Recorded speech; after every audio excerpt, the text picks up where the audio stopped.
John had been talking about his bucket list hike for years. He picked the Appalachian Trail for its rugged terrain and long history. In late May, he convinced three friends, Dana, Marcus, and Lila, to join him for a long weekend of hiking through a remote section of West Virginia, in the shadowy folds of the Appalachian Mountains. They started early on a Friday, carrying light packs and big ambitions. The forest was dense but peaceful, saturated with bird calls and the fresh scent of pine. As they climbed higher, John felt his heart lift. This was exactly what he'd been craving. They broke camp under a canopy of oaks near a creek bed and built a small fire for dinner, trading stories and looking up at stars barely visible between the branches. In the morning they paused before setting out.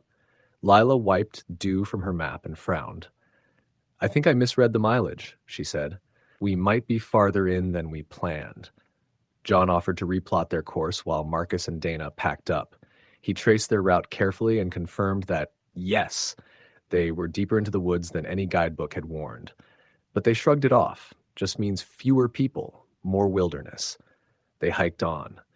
That night, they set up camp on a ridge high above the valley floor. The wind was calm, the moon almost full, but trees whispered in the breeze. Lila lay staring at the shifting shadows overhead, and she told John she sometimes felt like they were being watched. He brushed it off gently, said the ridgeline made for long, strange shadows. Marcus made a few jokes. Dana laughed, and soon they were all quiet, the forest cracking softly around them, the fire sputtering. Around midnight, John awoke. For a moment he couldn't tell where he was. Tent, stars, wood. Then he heard footsteps, very soft, almost tentative, on the trail just beyond the clearing. He strained to listen. His flashlight lay across his backpack, but he didn't want to wake the others by turning it on. The footsteps came again. Slow, careful. Then nothing. His heart thudded, and after a few breathless seconds, the forest returned to its constant hum. In the morning, Lila was gone. Their tent flap was open, empty.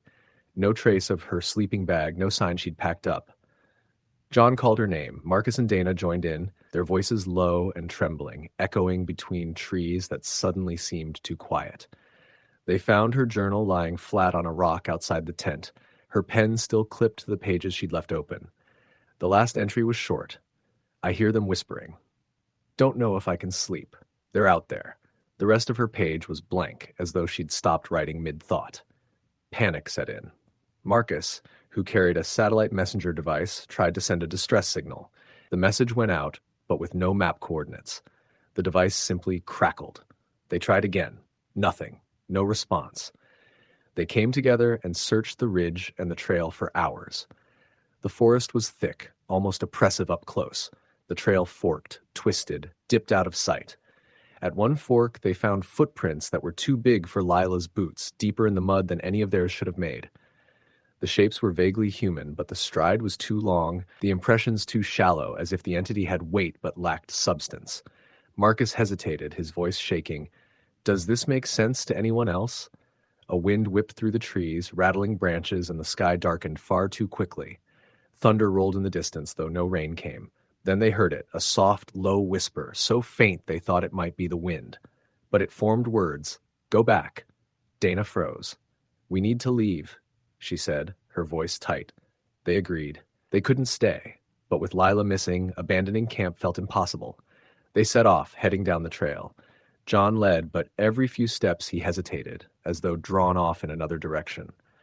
The forest seemed to shift around them. A limb appeared ahead where no tree had been before. Shadows moved where sunlight should fall. Birds stopped calling.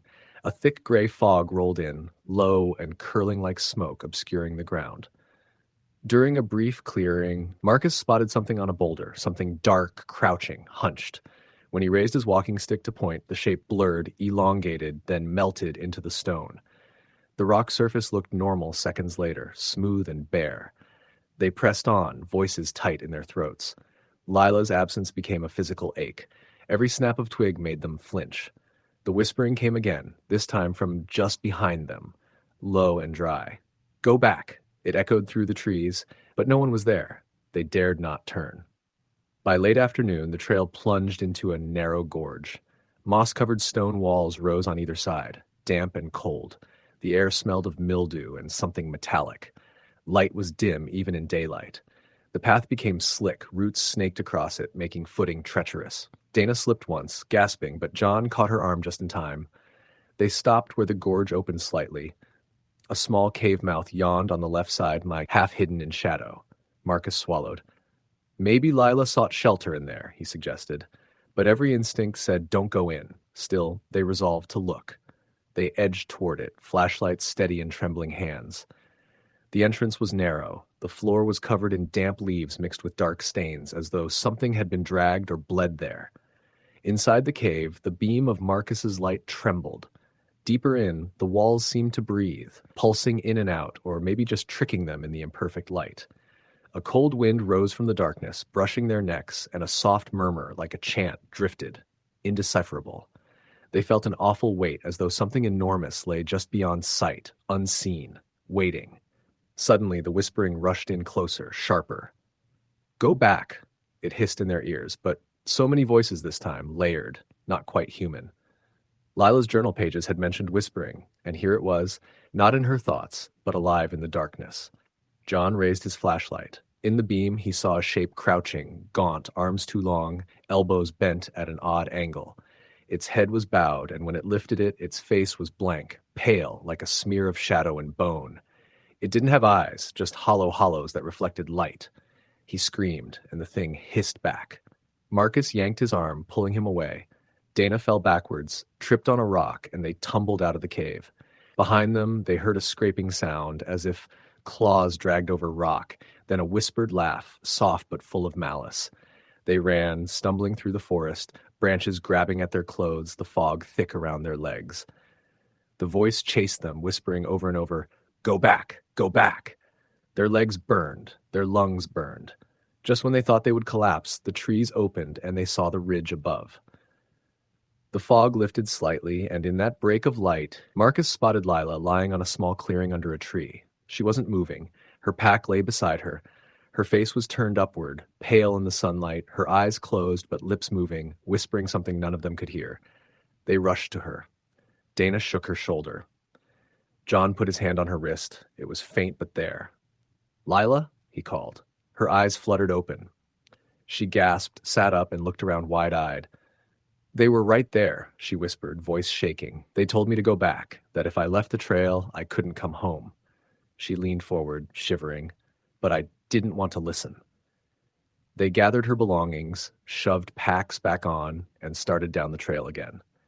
At times, Lila looked over her shoulder. At other times, she whispered under her breath, her words tangled in fear and awe.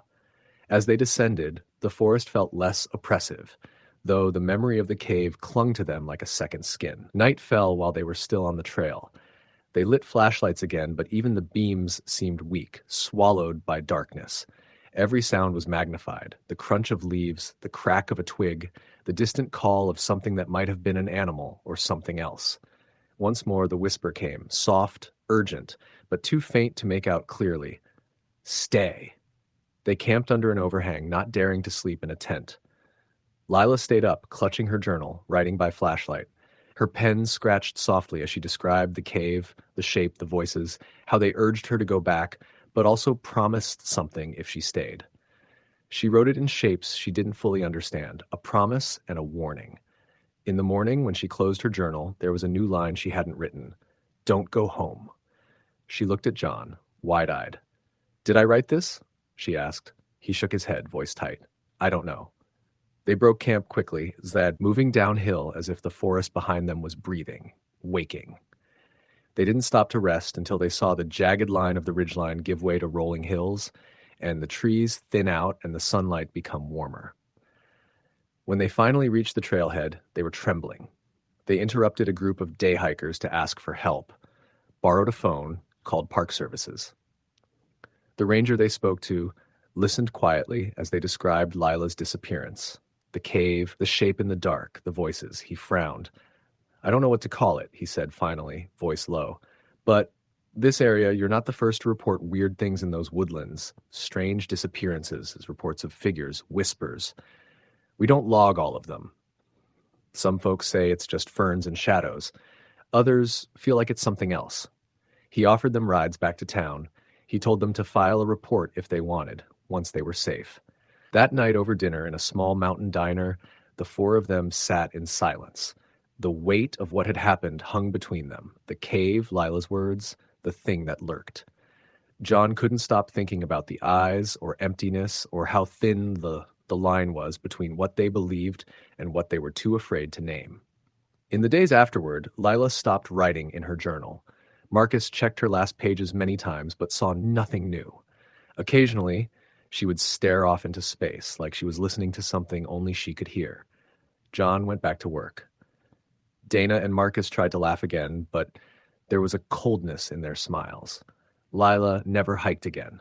She said she couldn't forget the whispering, and she didn't want to know what might be waiting for her if she listened. But at night, sometimes she murmured in her sleep. She said she heard their voices. Soft, urgent, promising, and John, when he lies in the dark and his phone is off, swears he can almost hear it too. Story the end. I had been planning the hike for months. It wasn't a particularly difficult trail, just a moderate loop in the White Mountains of New Hampshire, but I wanted to do it solo. There's something about being alone in the woods that feels like pure freedom, like you're not just escaping your phone and work emails, but leaving the world behind entirely. The first day was perfect. Cool autumn air, leaves crunching underfoot, and the occasional rustle of squirrels chasing each other across the forest floor. The trail was well marked, and I felt confident. I had told a friend where I was going and when I'd be back, the standard precaution, and I set off with a light pack, water, snacks, a small first aid kit, and my camera. By late afternoon, I had reached a clearing with a small pond that mirrored the surrounding trees. I stopped to eat, rested on a fallen log, and admired the view. That's when I noticed a man sitting on the opposite side of the pond. He was older, maybe in his 60s, wearing a heavy coat and a wide-brimmed hat. At first, I thought he was another hiker, but the pond was quiet. No footpaths led to where he was sitting, and he didn't move when I waved. He just sat there, staring at the water. Something about him didn't feel right. I waved again, a little more tentatively. Still nothing. I tried calling out, "Hello?" but my voice didn't carry. After a few moments, I shrugged it off as another hiker lost in thought and continued my hike. As the sun began to dip, the woods took on a different character. Shadows lengthened and the colors deepened into a kind of raw, almost violent beauty. I was still on a well-marked trail, but the silence had grown heavier. I realized I couldn't hear the usual forest sounds, the wind, birds, squirrels. Everything was muffled, like the forest itself was holding its breath. My stomach twisted. I reached the campsite I had planned to stay at before sunset.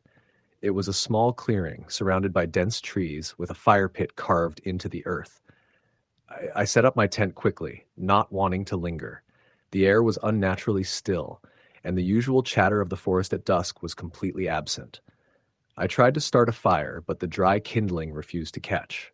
Frustrated, I threw the matches into my backpack and told myself it was just damp wood. I ate some trail mix, double-checked my pack, and tried to relax. Around 10 p.m., I was drifting to sleep when I heard it, the sound of footsteps crunching on dry leaves. At first, I thought it was my imagination. I live in a city. Every rustle is something. Every shadow is something. But this wasn't random. These were deliberate steps, moving slowly in circles around my tent. My heart rate spiked. I grabbed my flashlight, unzipped the tent just enough to peek outside, and pointed it toward the edge of the clearing. Nothing. I tried to convince myself it was an animal, maybe a deer, maybe a coyote. But the steps had weight, a rhythm that didn't belong to a four-legged creature. They stopped. The silence returned. I was frozen, unable to move or even breathe properly. Then I heard a whisper, so faint I almost didn't recognize it as a human voice. "You shouldn't be here." I froze completely. The words had no tone of playfulness, no mistake, just a statement, calm, cold, and deliberate. I whispered into the dark, "Who's there?" but received no answer, just the whisper of the wind that felt like it carried those words right back to me. I couldn't stay in the tent. Not like that. I grabbed my flashlight, my water bottle, and my phone, thankfully fully charged, and started walking toward the trailhead, thinking I could hike out quickly and call for help if necessary. The forest seemed alive now. Every shadow a shape, every rustle amplified. My flashlight beam cut through the darkness, but it was like the woods swallowed the light as soon as it hit the edges. Then I saw him again, the man from the pond, standing directly in the middle of the trail ahead. His coat was the same, the hat low over his face, obscuring his features. I froze. He didn't move. He didn't speak. He simply watched. I considered turning back, but the trail behind me was thick with underbrush and fading light, and I knew I couldn't outrun whatever I imagined he was. I swallowed hard, forcing myself to take a step forward. He didn't flinch.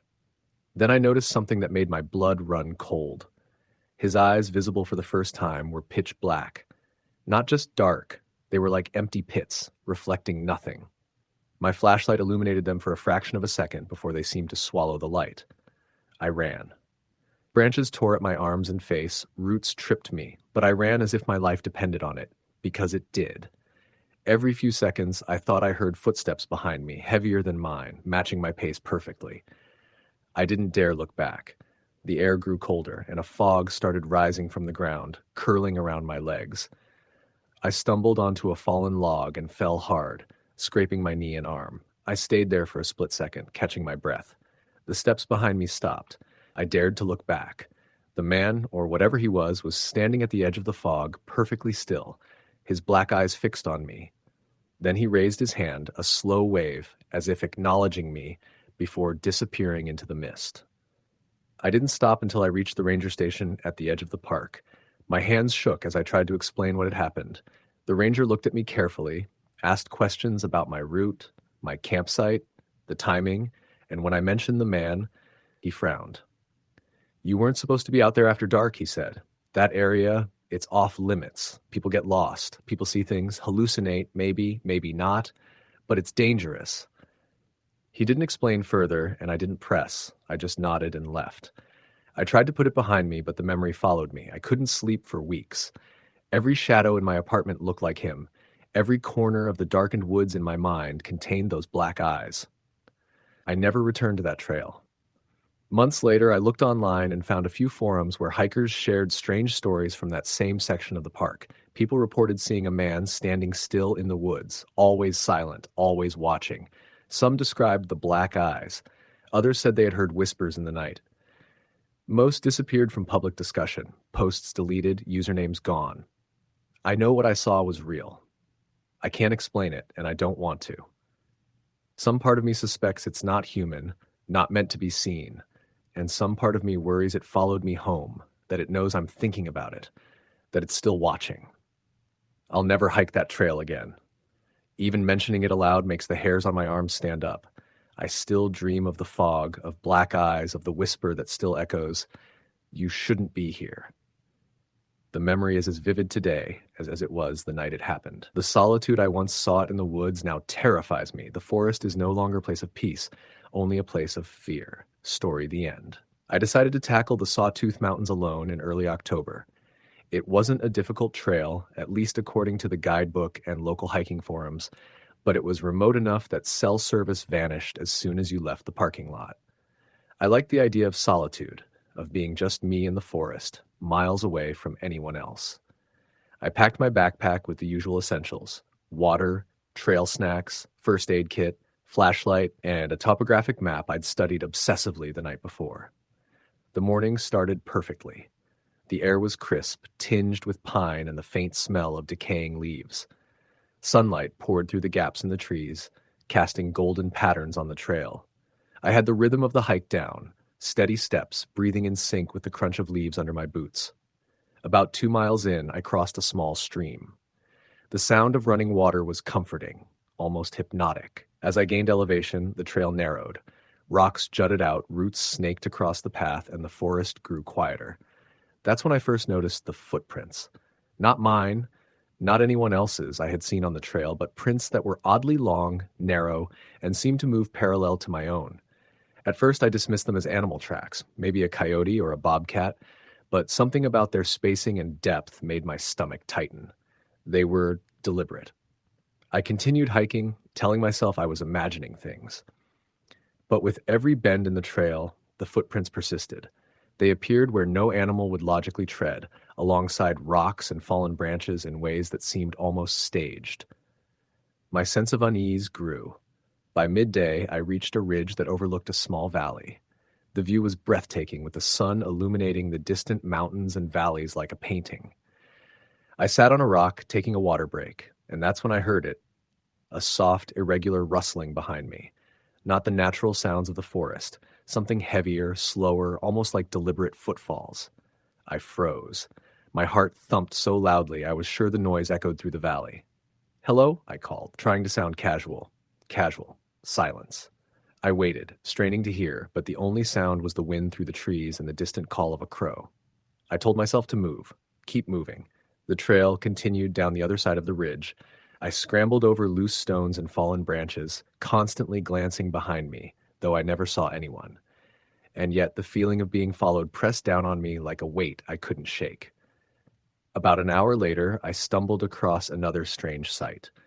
A circle of small rocks, about 3 feet in diameter, with what looked like charred remnants of a fire in the middle. Around the circle, symbols were scratched into the earth, lines and geometric shapes that didn't make sense to me. No human presence was visible, no footprints leading away. It was as if the symbols had been made by something that vanished into thin air. The forest seemed to change after that. The trees grew closer together, their branches forming an almost tunnel-like canopy above me. Shadows stretched unnaturally, and the temperature dropped despite the sun still high in the sky. I tried to focus on the trail, but it became increasingly difficult to navigate. Rocks and roots became more treacherous, and I began to feel disoriented. Then the sound returned, louder this time, and unmistakably behind me, footsteps. Slow, dragging, deliberate, matching my pace. I didn't dare look. I forced myself to keep moving, rationalizing that if it was a hiker, they'd show themselves eventually. But deep down, I knew it wasn't human. The trail curved around a ridge, and I had to cross a small creek. My boots slipped on the wet stones, and I landed hard on my knees. When I looked up, something moved on the far side of the creek, a shadow that seemed taller and thinner than any human, with elongated limbs that twisted at impossible angles. I blinked, and it was gone. I ran. Pure, unthinking terror drove me forward. My legs burned, my lungs ached, but I didn't stop. Every sound, leaves snapping, branches creaking, rocks shifting, made me jump. Sometimes I swore I could hear breathing, slow and deliberate, right behind me, even though I never saw anyone. Eventually, I stumbled onto a flatter section of the trail and slowed, trying to catch my breath. That's when I saw the next warning. A hiker's pack, partially buried under a pile of leaves. The leather was cracked, the fabric faded. Inside, I found a notebook, water bottle, and a small knife. The notebook was filled with hastily written entries. Something follows me. Don't stop. It knows if you pause. It watches from the shadows. Not human. The last entry was scrawled across the bottom of the page. Do not look back. Ever. I shivered and stuffed the notebook back into the pack. For a moment, I considered turning around, retracing my steps, but the thought of going back into the thickening forest made my stomach twist. Something told me I couldn't outrun it if it was already behind me. I pressed on, the sun dropping lower with each step. Twilight came fast in the mountains, and with it, a dense fog that seemed to roll in from nowhere. Visibility dropped to a few feet. Every sound became magnified. A branch snapping, the rustle of leaves, the distant call of an owl. I could hear the creek behind me rushing faster, though I knew I hadn't passed it in miles. Then I felt it. A presence. Standing just at the edge of my awareness, shifting with me. Every instinct screamed to run, but my legs felt like lead. The shadows themselves seemed to pulse, and I could make out a figure in the fog, tall and impossible, moving silently despite the rough terrain. Panic overwhelmed me. I ran blindly, sliding down steep inclines, falling into shallow ravines, scratching my hands and legs on jagged rocks. At some point, I hit a large tree and scrambled around it, only to see footprints beside mine. Impossibly long, narrow, clawed. They followed my path exactly, yet there was no visible figure. Night fell completely. I had no light source, no GPS signal, and no idea where I was. The forest had turned into a labyrinth of shadows and whispers. My voice cracked as I called out for help, but the only response was the soft, rhythmic echo of steps keeping pace with mine. Hours, or maybe minutes, time seemed meaningless. I stumbled into a clearing. Moonlight spilled across the ground, illuminating a large rock formation. On the flat surface of the largest rock were more symbols, carved deep into the stone, arranged in a circle. In the center lay a hiker's jacket, torn and bloodied, with a handprint smeared across the back, elongated and grotesque. I gagged and ran, ignoring the pain in my side and the blood running from a cut on my arm. I didn't stop until I reached a part of the trail I recognized. The final descent toward the parking lot. The lights of my car glimmered through the trees, distant and comforting. As I approached, I heard one last sound, a slow, deliberate exhale right behind me. My stomach dropped. I didn't look. I didn't breathe. I sprinted the final stretch, threw open the car door, and locked myself inside. The forest outside was silent. No movement, no footsteps, only the faint rustle of wind in the trees. I drove home that night without stopping, barely noticing the road, barely breathing. When I finally reached Denver, I slept in my car for hours before facing anyone. I called the local ranger the next day to report what I'd seen, the notebook, the symbols, but when I mentioned Miller's Pass and the missing hiker's pack, the line went dead. No return calls. No explanation. Months later, I checked hiking forums. Miller's Pass had been closed indefinitely for trail maintenance, but posts from hikers who had ventured there mysteriously vanished. Only one thread remained, a warning buried at the bottom of a forum page. Some trails aren't meant for humans. They watch. They follow. Don't go alone. Even now, when I hike well-traveled trails near the city, I sometimes hear it, a soft crunch behind me, almost hidden in the wind. I turn quickly, but nothing's ever there. Yet the feeling never leaves. Something out there moves differently, watches, waits. I haven't hiked alone since. I won't. I can't. And some nights, when the wind is right, I swear I can hear footsteps on the roof, echoing my own. Story the end. I had been planning this hike for months. The Kinsley Ridge Trail in Vermont was notorious for its steep ascents, narrow ledges, and thick forests that swallowed sunlight by mid-afternoon. I wanted a challenge, something off the beaten path, and Kinsley promised that. My friend Tom had warned me to take a buddy, but he had a work commitment, so I went alone. I thought I was prepared. Backpack full of supplies, GPS, topo map, plenty of water. What I wasn't prepared for was how quickly the forest could turn on you. The morning started clear, almost deceptively serene. Leaves had turned to fire red and burnt orange, and a thin frost covered the ground. The trailhead was empty, except for an old rusted sign warning hikers to proceed with caution beyond this point. I laughed at the dramatics, hoisted my pack, and started up the ridge. The first few miles were tough, but manageable. I passed a stream where a few birds flitted from branch to branch. It felt like any other hike. About 3 miles in, the trail narrowed, squeezed between boulders slick from last night's frost. I could hear water dripping somewhere above me, the echo magnified by the canyon-like walls of the ravine. That's when I noticed the first oddity. Footprints. Not mine. Larger, heavier, with toes that seemed slightly too long, and the heel angled in a way that didn't look human. They were fresh, pressed deep into the soft soil, and led off the trail into the dense undergrowth. I hesitated. My first instinct was to dismiss them, animals, maybe a hunter. But they didn't match any animal tracks I knew, and then the snapping of twigs, light, deliberate. Something was moving through the trees. I froze, trying to convince myself it was a deer or some other forest animal. But my gut told me otherwise. By noon, I reached a clearing halfway up the ridge. The sun had climbed high, casting a pale light through the trees. I stopped to drink water and check the map. That's when I saw it. A figure standing at the edge of the clearing, barely visible behind a thick stand of pines. It was tall, unnaturally so, and for a second I swore it tilted its head to look directly at me. When I blinked, it was gone. My pulse quickened. I told myself it was my imagination, but the unease clung to me like a second skin. I pressed on, trying to ignore the feeling of being watched. The trail steepened, switchbacks tight against the mountain face. Mist began to roll in from the valley, thickening quickly, reducing visibility to 20 feet. That's when I heard the first voice. Low, almost a whisper, carried on the fog. Get out! I spun in all directions, but the mist swallowed everything. No one was there. My stomach knotted. I tried to keep my pace steady, but the terrain became treacherous.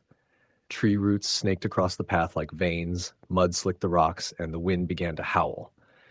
I considered turning back, but the trail was already behind me, erased by fog and undergrowth.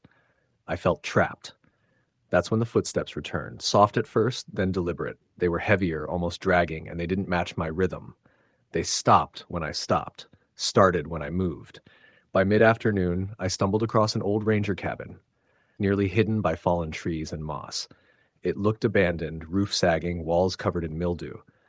Desperate for a break, I approached it, calling out, but no answer came. The door was ajar. Inside, the air was musty, thick with rot. I could barely see, but I noticed scratch marks along the walls, deep, frenzied, like something had tried to claw its way through. On the floor were remnants of supplies, tattered fabric, a broken flashlight, cans of food long expired. I turned to leave, and that's when I saw the footprints inside. Bare, enormous, the same strange shape I'd noticed earlier outside. They led to the back wall. I followed them cautiously. Near a corner, the floorboards were scuffed, gouged. As I crouched to examine them, I felt a gust of cold air sweep past my neck. My heart raced. I snapped my flashlight on. Empty. But the scratches seemed fresher now, as if someone or something had just been there. I didn't wait. I bolted from the cabin, plunging into the foggy forest again. The trail seemed different now, twisted, unfamiliar. Trees that should have been on the left were on the right. Branches formed walls I had to duck under, and the compass in my hand began spinning wildly. Panic set in. I could hear the footsteps again, closer this time. Not matching mine, but fast. Purposeful. I tried to call for help on my phone. No signal. By nightfall, I found a narrow clearing and decided to set up a small bivouac. I couldn't risk being caught off guard in the dark. I built a tiny fire, enough to give light and warmth. As I ate my meager dinner, I listened. The forest was silent, except for the occasional snap of a branch far away. And then closer. A low, guttural growl, almost human, but not. My hair stood on end. I stayed awake most of the night, knife in hand, flashlight ready. The sounds came in waves, scraping, breathing, occasional branches snapping. They never got too close, but I could feel them circling. At one point, I saw a shadow pass between the trees, just on the edge of the firelight. I froze. Nothing else moved. Morning brought no relief. Fog still clung to the forest floor, and the trail remained impossible to follow. I decided to descend, hoping to find the road or a creek that would lead me out. Hours passed. Every time I thought I saw a familiar marker, it would vanish when I approached. The footsteps returned, now accompanied by whispers. I couldn't make out words, but they were deliberate, taunting. By mid-afternoon, I reached a small ravine. That's when I saw them. Bones. Scattered, bleached white. Some human, some animal. A small pile had clothing scraps, bright colors, fluorescent orange. My heart stopped. Neon orange, the same color as the piece of fabric I'd found near the trailhead. I scrambled back, realizing the forest had somehow funneled me here, like a trap. The footsteps were closer now. I didn't wait. I ran, sliding down muddy slopes, crashing through underbrush, branches tearing at my clothes. The growls and whispers echoed through the valley, following me. Every time I tripped, I felt the presence of something behind me, brushing past, cold, heavy, watching. Hours later, exhausted and covered in mud, I stumbled onto a logging road. I collapsed beside it, gasping. A pickup truck rounded the bend, the driver jumping out in alarm. I couldn't speak, pointing only back toward the forest. The man called the rangers. When they investigated, they found nothing. No trail, no cabin, no footprints, no bones. Only my torn gear and a few smears of blood on the leaves. I never returned to Kinsley Ridge. In the years since, I've read about other hikers who disappeared in the same area. They all describe the same things. Footprints that aren't human, whispers in the fog, abandoned cabins with strange scratches, and the inescapable feeling of being hunted. Even now, when I hear a twig snap behind me on a quiet trail or notice a shadow move in the corner of my eye, I remember Kinsley Ridge. I remember the footsteps, the growl, the breath on my neck, and I know, without a doubt, that the forest didn't want me there, and it probably doesn't want anyone there. Story the end. It was late September when my friends Mike and Jenna and I decided to tackle a weekend hike in the Adirondacks. We were all experienced hikers, used to remote trails and unpredictable weather, but nothing could have prepared us for what happened. We had planned a 2-day trek along a trail known for its dense forests and isolated campsites. The kind of place where you don't see another human for miles, and the cell service vanishes halfway up the ridge. It was perfect, or so we thought. We started early Saturday morning, parking at a small gravel lot near the trailhead. The air was crisp, carrying the earthy scent of damp leaves and pine. The sun was rising behind the mountains, casting pale orange light through the morning fog. For the first couple of hours, everything felt normal. We joked, took pictures, and paused at small streams to refill our water bottles. The trail was quiet but scenic, winding through thick woods and over moss-covered boulders. I remember thinking it was almost too quiet, like the forest was holding its breath. Around midday, we reached a clearing that overlooked a steep valley. The view was breathtaking, and we lingered to eat our sandwiches and take in the scenery. That's when we noticed the first oddity: footprints. At first, we thought they belonged to another hiker or a hunter. After all, the trail was lightly trafficked. But the prints were huge, much larger than any human foot, with long toes and claws. They disappeared into the underbrush, never returning to the trail. Mike laughed nervously, suggesting it might be a bear, but there was something off about the spacing and shape. They didn't match any animal we knew. We pressed on, trying not to dwell on it. The trail became narrower and more overgrown as we climbed higher. The forest felt heavier, darker, and the usual sounds of wildlife were strangely absent. I started hearing noises, twigs snapping, leaves rustling, but when I turned to look, nothing was there. Jenna kept glancing behind us, muttering that she felt like we were being followed. I tried to shrug it off. It was just the wind, I told myself. By late afternoon, we found a small, sheltered spot near a creek to set up camp. The sun was low, filtering through the trees in long golden shafts. We pitched our tents and built a small fire, trying to shake the uneasy feeling settling over us.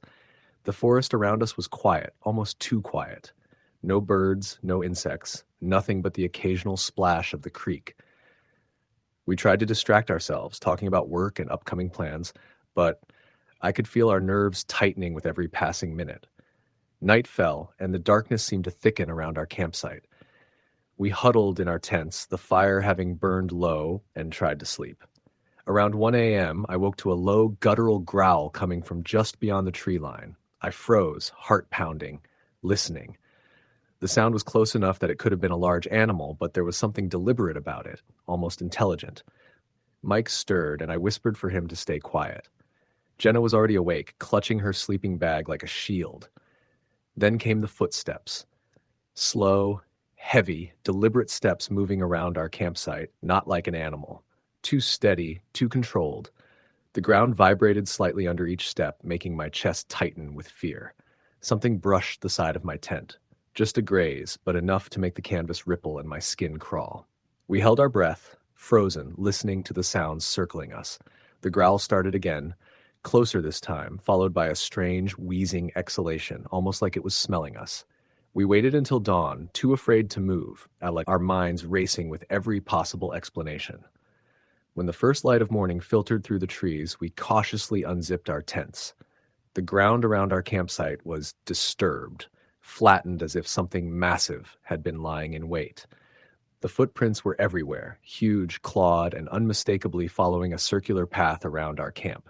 We didn't speak, just packed quickly and started down the trail, every sense on high alert. As we descended, the forest seemed to shift around us. Shadows moved where there shouldn't have been any, branches snapping behind us, even though we didn't look back. The trail forked, and we realized the footprints split too. Some followed us toward the exit, while others vanished into the denser woods, like whatever had made them was retreating but still watching. We kept moving, not daring to stop, not daring to look behind. By late morning, we reached a small ranger station near the trailhead. Mud-streaked, exhausted, and still shaken, we reported what had happened. The rangers took notes, gave us sympathetic looks, but their expressions told a story we weren't ready to hear. They mentioned bear attacks, mountain lions, even rogue hunters. But the truth in their eyes said none of that fit. Bears don't unzip tents. Mountain lions don't move with measured, deliberate steps like a predator stalking prey. Hunters don't leave massive clawed footprints and circle a campsite in the dead of night. We left the Adirondacks that afternoon, driving home in silence. Mike tried to make jokes, but they fell flat. Jenna kept glancing out the window at the tree line, as if expecting to see something following us. I couldn't stop thinking about the sounds of the night, the growl, the steps, the wheezing breath, and the way the forest had seemed to come alive around us. Weeks later, I researched reports of strange creatures in the region. Stories of Bigfoot-like figures, sightings of enormous upright predators, and inexplicable disappearances in the backcountry. Some people dismissed them as folklore, hoaxes, or misidentifications. But I knew what we experienced was real. We weren't imagining the footprints, the growl, or the deliberate movement around our campsite. Something had been there, something intelligent and aware of us, and we had survived by sheer luck. I haven't hiked the Adirondacks since. I stick to popular trails now where other people are around, where cell service exists, where the forest doesn't feel like it's watching you. But sometimes, late at night, I hear that growl in my dreams. I feel those footsteps circling me in the darkness, and I remember how it felt to realize in the cold, quiet night that we were not alone, and that whatever it was, it knew exactly where we were. Story the end. It was early October when I decided to hike the Lost River Trail in West Virginia. I had been hiking for years, mostly alone, and I liked the solitude of the Appalachian backcountry. The trail itself wasn't particularly difficult, but it was remote, rugged, and largely forgotten. Maps were inconsistent, cell service was non-existent, and hikers who did venture in rarely stayed overnight. I had the whole route planned out, 2 days, one night camping near the old log bridge halfway through the trail. What I didn't anticipate was how quickly the wilderness could turn hostile when no one was around for miles. I left my car at the gravel pull-off just before dawn. The air was crisp, the forest quiet, except for the occasional crow cawing overhead. The trailhead was unmarked, almost hidden by overgrown brush, which I took as a good sign, less chance of running into anyone. I slung my pack over my shoulders, double-checked my water, and stepped onto the trail. The first couple of hours were typical: uneven ground, thick roots, fallen branches. The canopy was thick, casting the forest floor in muted green light. I passed a small stream, stopped to refill my bottle, and noticed some broken branches ahead, like something had passed through recently. A deer, I told myself. Nothing more. By late morning, the trail narrowed and the underbrush grew thick, the smell of damp earth mixed with decaying leaves. I caught movement out of the corner of my eye, shadowy and fast, but each time I turned, nothing was there. That's when the sense of being watched started. It was subtle at first, a flicker in the trees, a snap of a twig, but soon it was persistent. I stopped at a bend in the trail to catch my breath and realized something was odd about the footprints in the mud. They weren't mine, and they weren't from an animal I recognized. Large, human-shaped, but irregular. Too wide, toes splayed unnaturally. They seemed to appear and disappear as if leading me deeper into the forest. My stomach tightened. I debated turning back, but curiosity, or foolishness, pushed me forward. The trail soon led me to a small clearing with an abandoned cabin, half collapsed and overrun with ivy. I had read about it in old hiking forums, a hunting cabin from the 1920s, long forgotten. As I approached, the air grew heavy, almost stifling. I scanned the area. No wildlife, no signs of human activity, at least none that made sense. Inside the cabin, the smell hit me first. Wet wood, rot, and something metallic beneath it, faint but unmistakable. The floorboards creaked under my weight, and the walls were covered with strange scratches, some deep, some etched in frantic patterns. I took a photo for reference, but the camera shook in my hands. Something felt wrong, like the shadows themselves were moving just out of my sight. I left the cabin quickly, trying to shake the feeling that I was being followed. As I moved deeper into the forest, the light began to fade faster than expected. I glanced at my GPS. It showed the trail ahead, but the terrain didn't match. Trees I had passed earlier were nowhere to be seen. The trail markers were gone. I realized I had no idea where I was. The first night, I set up camp in a small clearing. I thought I was alone, but around midnight, I woke to sounds outside my tent. Footsteps, slow and deliberate. I froze, heart racing. Not animal sounds, these were deliberate, human-like, circling my tent. Then came the whispering. Faint at first, like the wind, but distinct. My name. Mark. I shook my head, trying to convince myself it was my imagination. But the whispering didn't stop. It grew closer. The steps circled, paused, and then resumed. My mind raced. I wanted to open the tent, to confront whatever it was, but I was paralyzed with fear. Hours passed. The sounds ceased at dawn, leaving only silence and the hollow ache of dread. Morning revealed more footprints around the campsite. They led away from the tent, back into the woods. I tried to rationalize it. Maybe some lost hikers or hunters had wandered by. But the prints were too large, too oddly proportioned, with elongated toes gripping the earth unnaturally. I felt a wave of panic.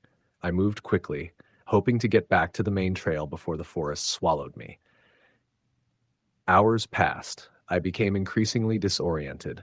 The trail seemed to shift around me. Trees that should have been on the left were now on the right, boulders and streams where none had existed before.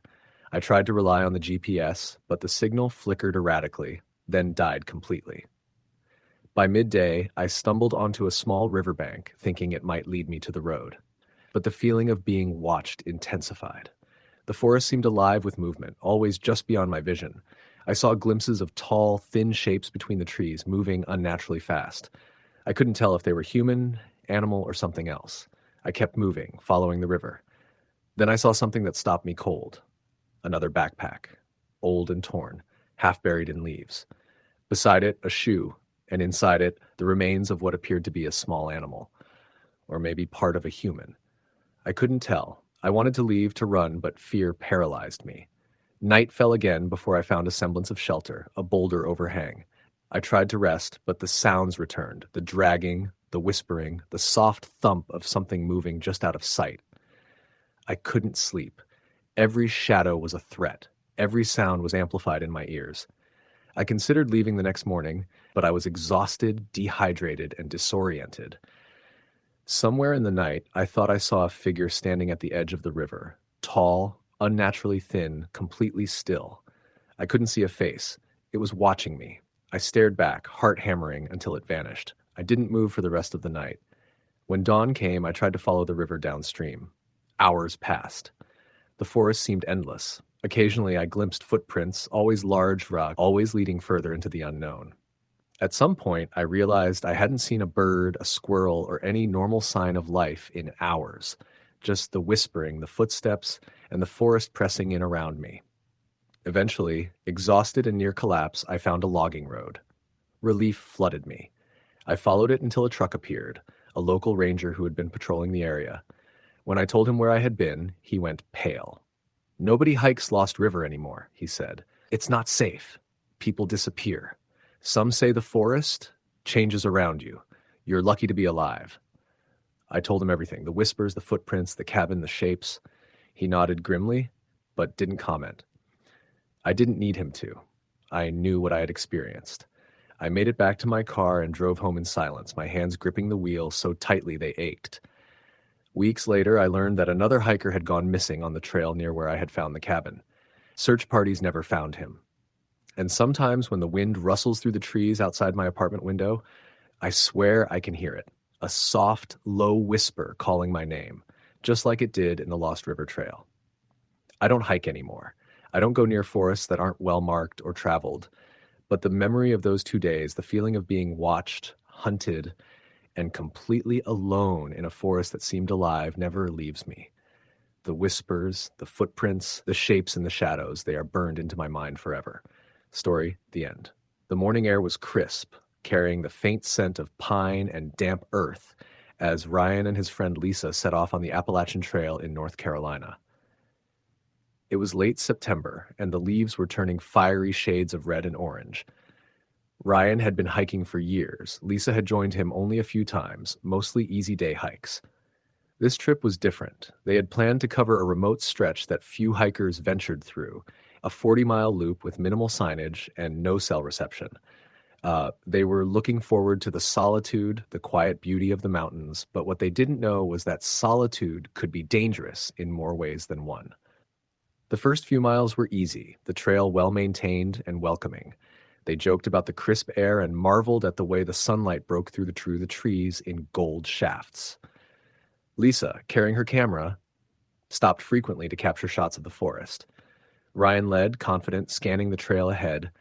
After about 3 hours, they reached a small creek where they filtered water and rested for a few minutes. As Ryan drank, Lisa noticed something in the underbrush across the creek. Movement. "Did you see that?" she asked, squinting.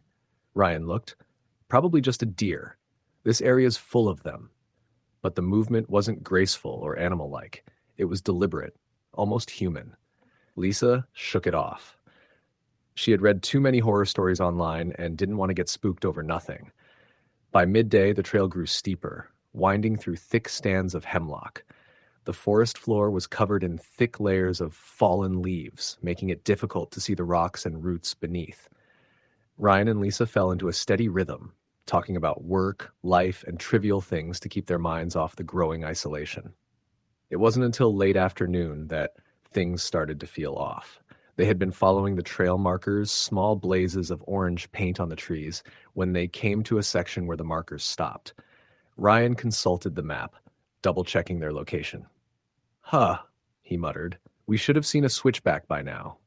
Maybe we took a wrong turn. Lisa looked around, unease creeping in. The forest here was quieter than the stretches they had hiked before.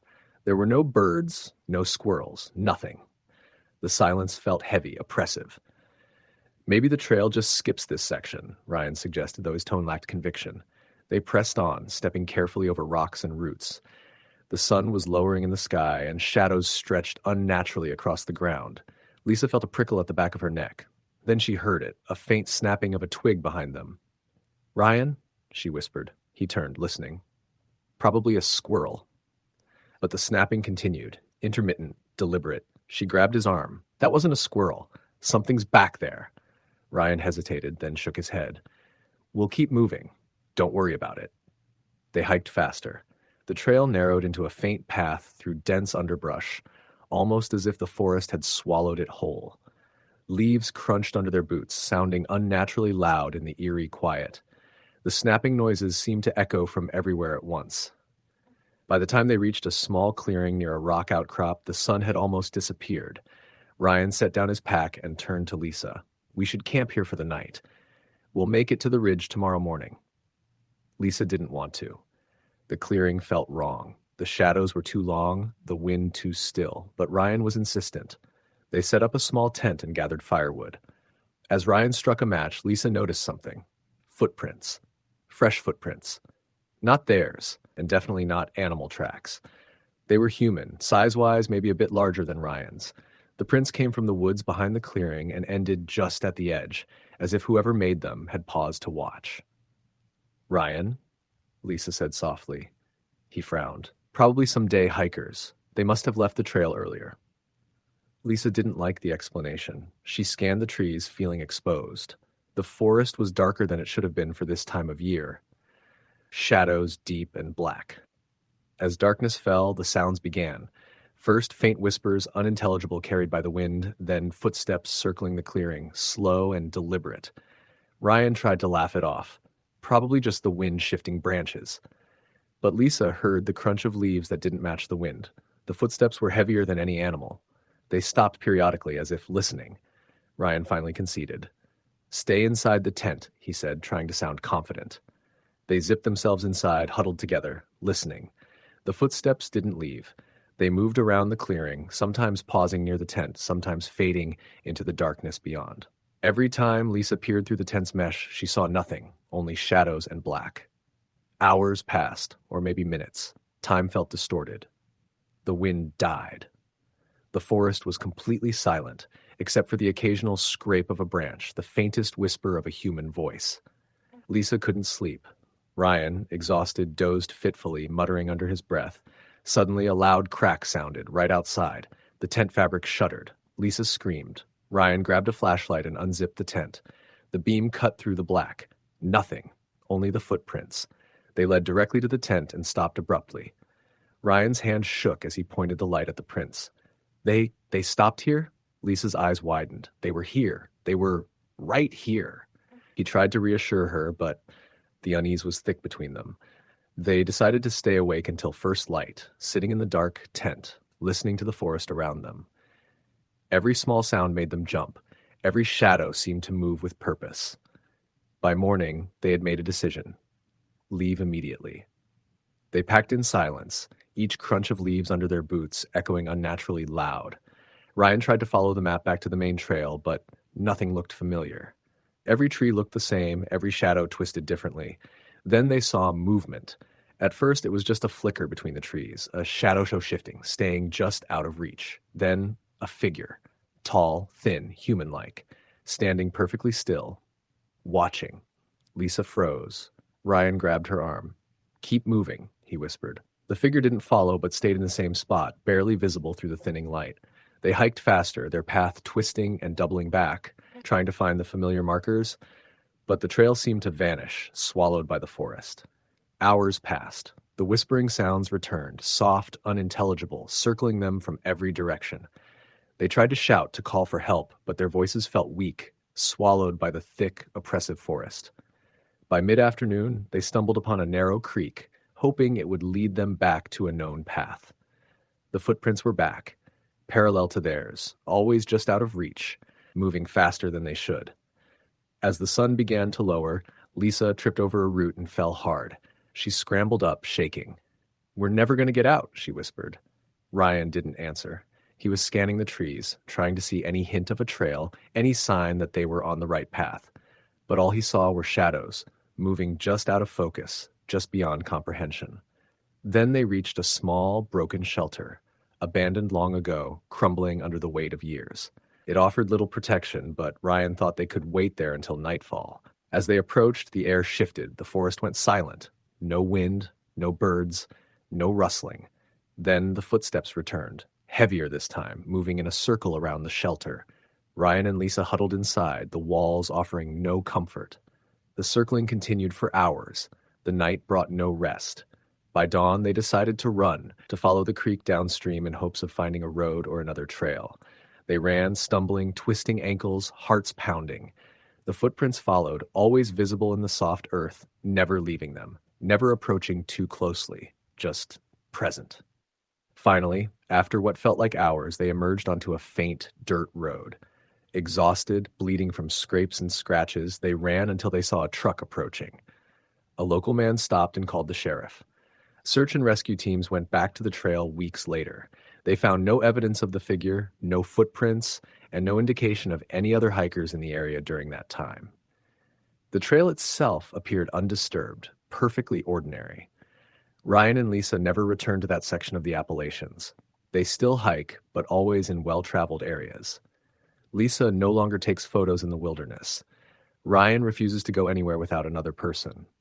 Some nights, Lisa says she can still hear whispers just at the edge of hearing. Some nights, Ryan dreams of footprints circling the tent, stopping just short, watching, and neither of them will ever forget the tall, thin figure that stood silently in the trees, waiting. Story the end. I left the trailhead just as the sun was starting to rise, the light spilling over the dense pines and dusting the dirt path with gold. It was late September in Colorado, and the air was crisp, carrying the scent of wet earth and fallen leaves. I'd been hiking alone for years, but this trip to the San Juan Mountains felt different somehow. I was chasing solitude, yes, but also a challenge. The West Needle Pass loop was notorious for being grueling and isolated, with steep cliffs and narrow paths that could easily become deadly if you misstepped. The first few miles were routine. I moved steadily, my boots crunching against the frost-hardened dirt, backpack snug on my shoulders. I passed a few groups of early hikers, all exchanging polite nods before disappearing into the forest, leaving me alone with the wind and birds. By the time I reached the lower ridge, the trail narrowed dramatically. Trees leaned close, branches scratching at my jacket, and the valley below was hidden by thick mist that swirled around the trunks like ghostly ribbons. I paused to check my map. The trail split. One route stayed close to the ridge, the other descended slightly before looping back up. I decided to take the ridge route. It offered better views, and I liked the challenge of a narrow path. It also had fewer footprints, which was fine by me. About an hour in, the trail twisted around a large outcropping, and I noticed something odd. Fresh footprints in the dirt. They weren't mine, and they weren't old. They were pressed deep, as if the person had been wearing heavy boots. They weren't hiking in any obvious pattern either. They crisscrossed the path, appearing almost random. I stopped, scanning the trees. Nothing moved. No sound except the wind rustling the leaves. My stomach tightened, but I rationalized it. Probably a hunter or someone hiking early. I started walking again, but unease settled over me like a shadow. The forest grew quiet, too quiet. Even the birds had stopped calling. My footsteps sounded unnaturally loud in the stillness. Then I heard it, a faint, soft crunching behind me, not in rhythm with my steps. I froze, holding my breath. The sounds stopped. I kept moving, faster this time, trying to ignore it. But then I heard whispering. At first, I thought it was the wind moving through the trees, but the sound was too precise, too human. I couldn't make out words, just a low murmur that seemed to follow me, shifting from tree to tree, never directly behind me. My chest tightened. I reminded myself that isolated trails play tricks on the mind, that the solitude and mist can make ordinary sounds seem sinister. I rounded another bend and entered a small clearing. My stomach dropped. There was a campsite here, recently abandoned. A fire pit sat cold and blackened, a folding chair lay toppled, and a small tent was zipped shut.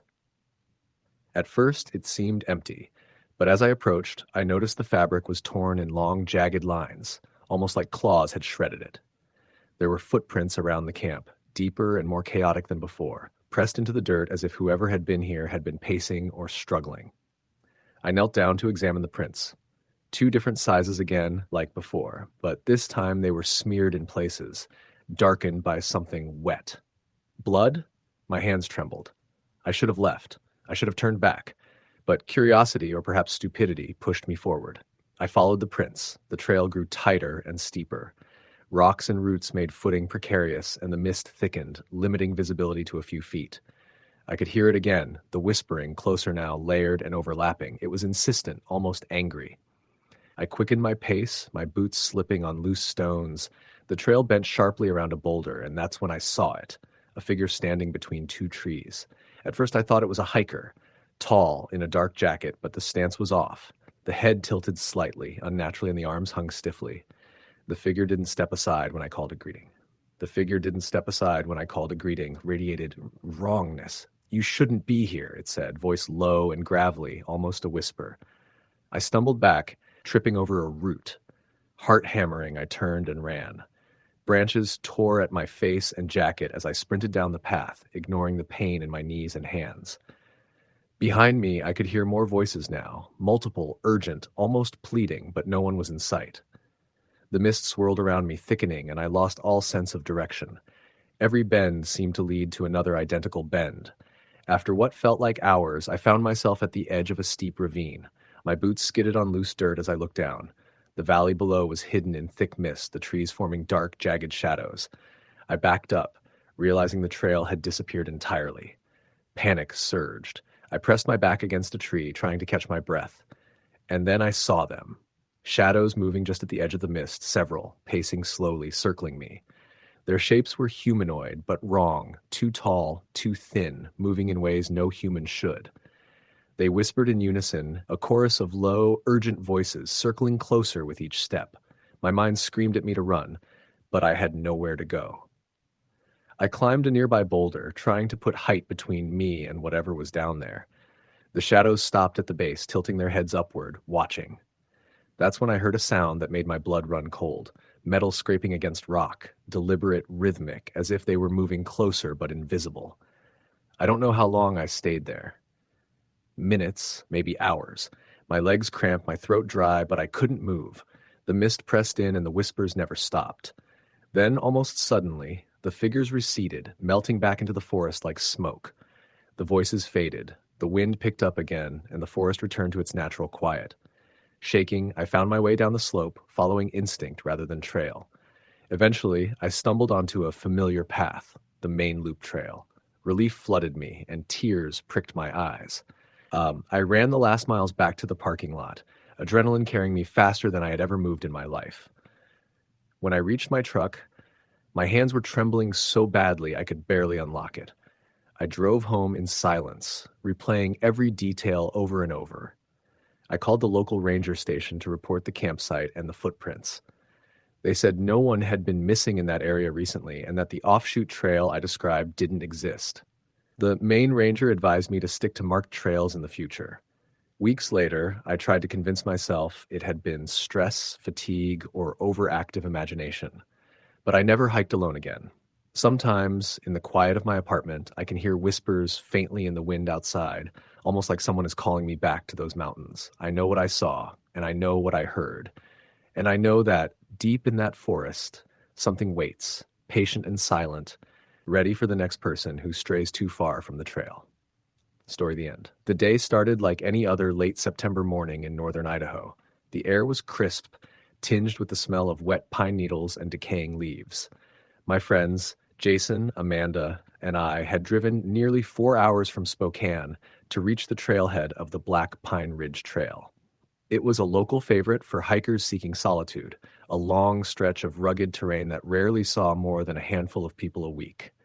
The parking lot was nearly empty, aside from a faded camper van that looked like it had been sitting there for years.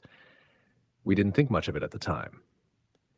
We set out around 7:30 a.m., our backpacks heavy with food, water, and tents. The trail started gradually, winding through dense conifer forests with the occasional clearing that offered glimpses of the valley below. The path was covered in damp moss and fallen branches, making it quiet underfoot, except for our crunching boots. For the first hour, we joked, talked, and took photos. Amanda, always the cautious one, kept glancing over her shoulder, muttering something about feeling watched, but Jason and I laughed it off. By mid-morning, the trail steepened and the forest thickened. The light dimmed beneath the canopy, shadows stretching long across the ground. Amanda tripped on a gnarled root and scraped her knee. We paused to clean and bandage it, and while she was sitting, she whispered, "Look over there." I followed her finger and noticed something odd. A pair of footprints pressed into the soft soil. They were human-sized but elongated, like someone with unusually long feet had walked through recently. The tracks were fresh, leading off the trail into the trees. Jason scoffed. "Probably some other hiker. People come up here all the time." But neither of us moved to follow them, and Amanda's unease grew. I felt a flicker of unease myself, though I didn't want to admit it. We continued along the trail, keeping our pace steady. Around noon, we reached a small ridge where the trail curved sharply. There was a sudden drop-off, cliffs that plunged into a foggy valley below.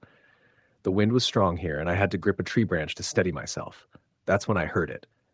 A low, guttural growl from somewhere in the woods below. I froze. Jason paused. Amanda gasped. The growl wasn't long, but it was deep, like something massive was exhaling through its throat. We called out, thinking it might be another hiker with a dog, but the sound didn't respond. It only repeated, farther back in the trees. We pressed on, but the feeling of being watched never left. Every now and then I'd catch glimpses of movement just beyond the tree line, but when I focused on it, there was nothing. By mid-afternoon, we found a clearing and decided to set up camp for the night. A small creek ran nearby, its water clear and cold. While Jason built the fire, Amanda and I gathered kindling. That's when we saw the first signs that someone or something was here before us. Scattered around the clearing were broken branches, shallow pits dug into the soil, and markings carved into the bark of several trees. They weren't symbols, they were chaotic scratches, jagged lines deep enough to leave the bark stripped. Amanda's voice shook as she said, "This isn't human. Nobody carves like that." Jason laughed nervously, saying, "Maybe bears?" But even he didn't sound confident. Night fell quickly, colder than we expected. We huddled around the fire, eating and trying to ignore the unease that had settled over us. That's when the noises started. At first it was subtle, the snap of a branch, the rustle of leaves. Then from the darkness beyond the firelight, we heard it. A low, guttural growl, again. Not just one, but several brazen, echoing through the trees in a rhythm that made my skin crawl. We froze. I could hear my own heartbeat pounding in my ears. Jason grabbed a flashlight, sweeping it across the tree line, but the light revealed nothing.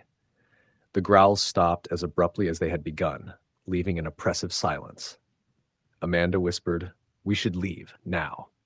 I agreed, but we couldn't just pack up and leave in the dark. We tried to sleep, taking turns watching the fire. Every time we thought we were alone, there was a sound, a branch snapping, a soft scraping like claws on rock. I tried convincing myself it was an animal, maybe a bear, but the rhythm and deliberate pacing didn't match anything I'd ever heard in the forest. Around 2 a.m., Amanda woke me. She was shaking. "Something's outside," she whispered. I saw it moving. I got up quietly, peering out of my tent. At first, I thought it was a shadow from the fire, but then I saw it. A figure at the edge of the clearing, tall, unnaturally thin, hunched over. Its limbs were elongated, moving in ways that shouldn't be possible. I could barely make out the head, but it seemed to tilt unnaturally as if it were studying us. I nudged Jason awake. He froze for a second, then saw it too. I don't remember what we said. All three of us were paralyzed by fear, barely breathing. The figure didn't move closer. It didn't make a sound. It simply stood there, observing. Then, as abruptly as it appeared, it vanished into the darkness. By dawn, the mist had rolled in, shrouding the forest in a pale gray fog. We didn't speak much, only packing silently and moving along the trail as fast as we could. Every crack of a branch, every rustle of leaves made us jump. We kept expecting the creature to reappear, to chase us down, but the forest remained eerily quiet. Around mid-morning, we realized we were lost. The trail markers were missing. The path seemed to loop back on itself, and every tree looked identical. Our maps were useless, and our GPS devices had lost signal. Panic set in, and we began shouting, hoping someone would hear us. Nothing responded except a faint, almost mocking rustle of leaves. Hours passed. We stumbled through thick underbrush, crossing streams and climbing over fallen logs. Amanda twisted her ankle while trying to step over a root. Jason helped her, but we were all slowing down, like exhaustion setting in.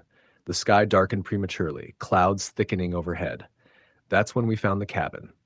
At first, I thought it was abandoned. The wood was gray, rotted in places, windows boarded up, but there were signs of recent use.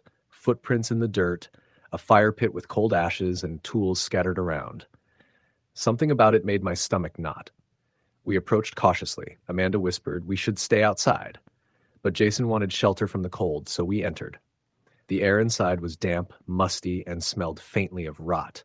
On a table, we saw the first real evidence that someone had been here long before us. Human bones, small, brittle, arranged in no obvious pattern. I gagged. Amanda stepped back, nearly screaming. Jason didn't say a word, just shook his head slowly. Then we heard it outside again. Low growls, multiple sources, circling the cabin. The walls rattled slightly as if something large was brushing against them. I wanted to run, but the door was stuck. Jason tried to force it open, and in that instant, shadows flickered across the windows. I saw the figure, or figures, moving with inhuman speed, limbs bending in ways that should have been impossible. The growls rose, closer, louder. Amanda screamed, clutching my arm. Jason yanked at the door, finally forcing it open. We bolted into the fog, moving blindly downhill, following intuition rather than trail.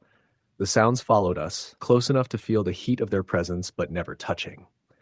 Hours later, we reached a logging road. The first car we flagged down almost ran us over.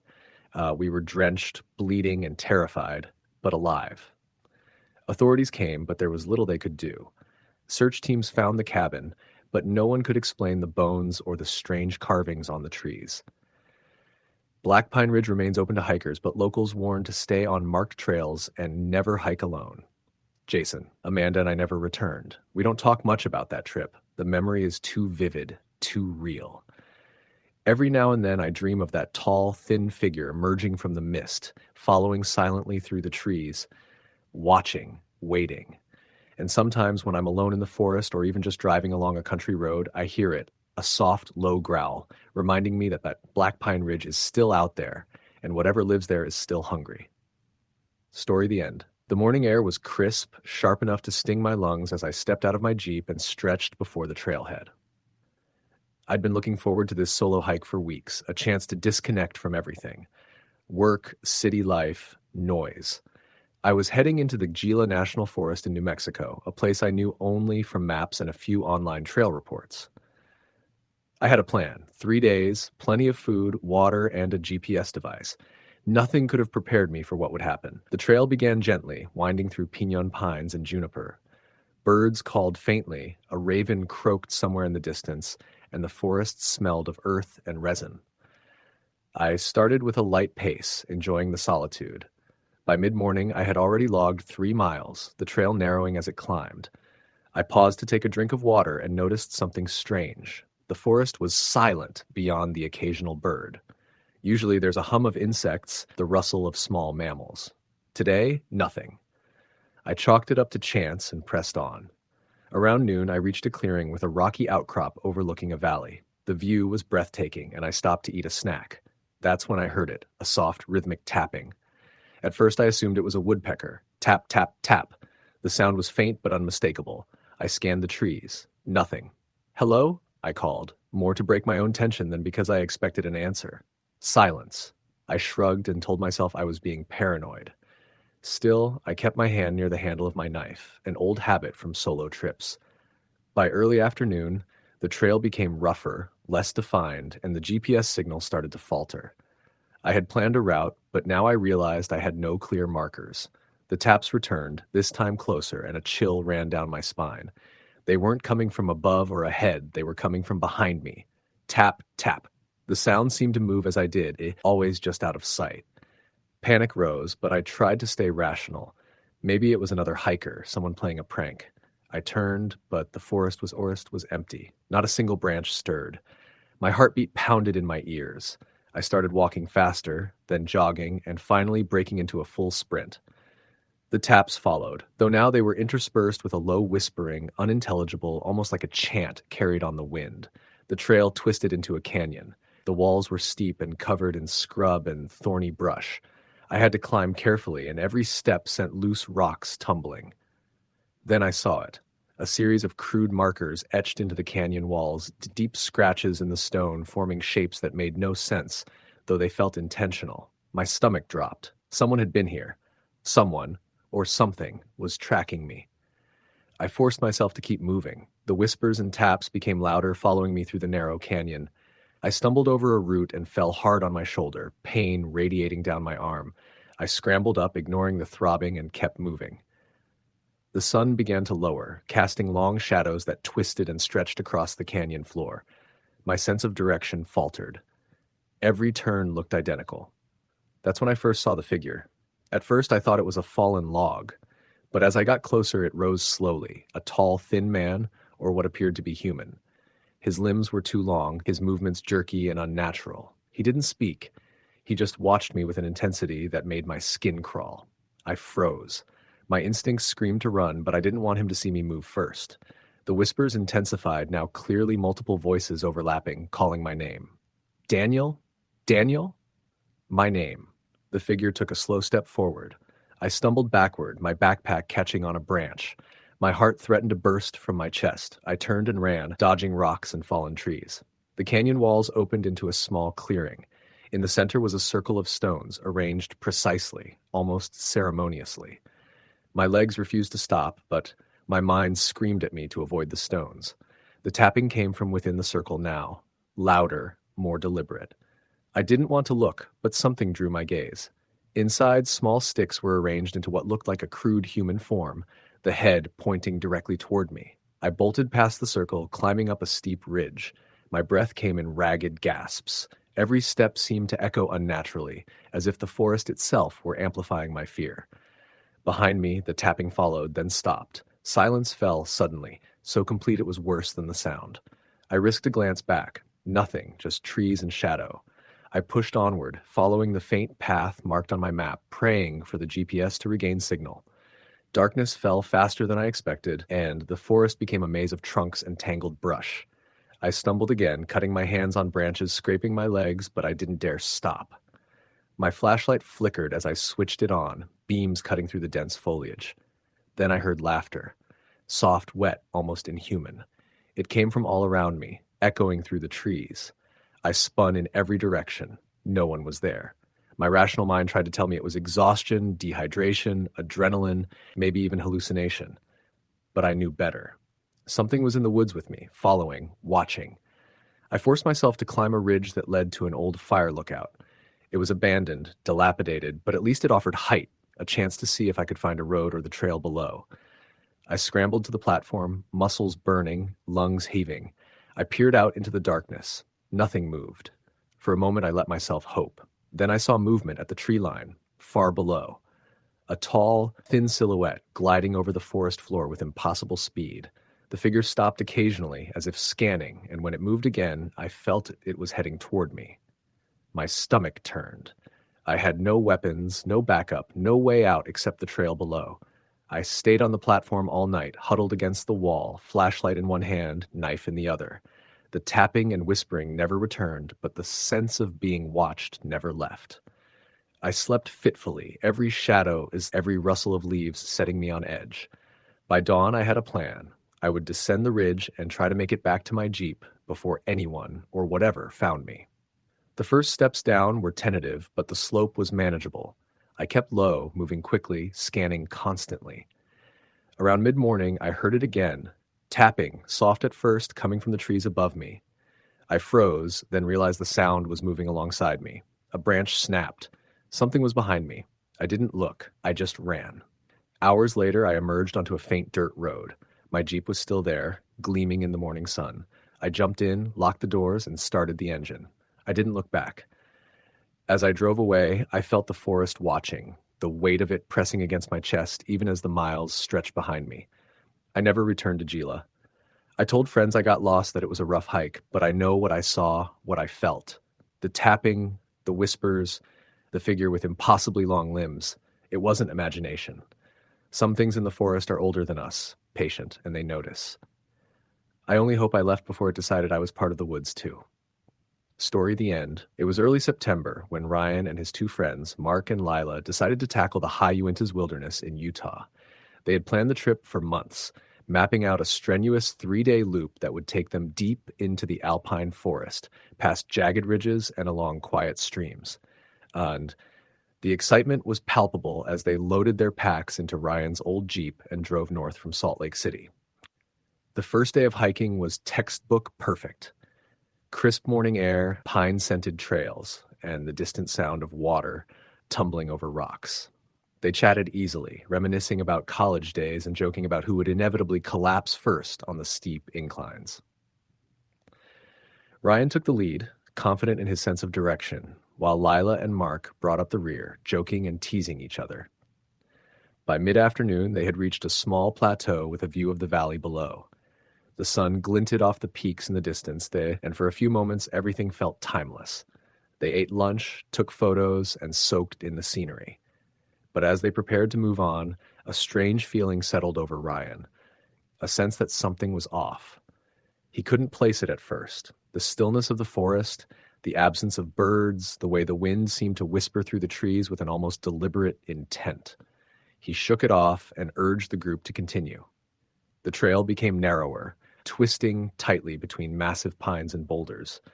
Leaves and needles underfoot muffled their steps, and the forest seemed unnaturally quiet. Ryan was the first to notice it, the sound of something moving behind them, soft and deliberate like footsteps on dry leaves.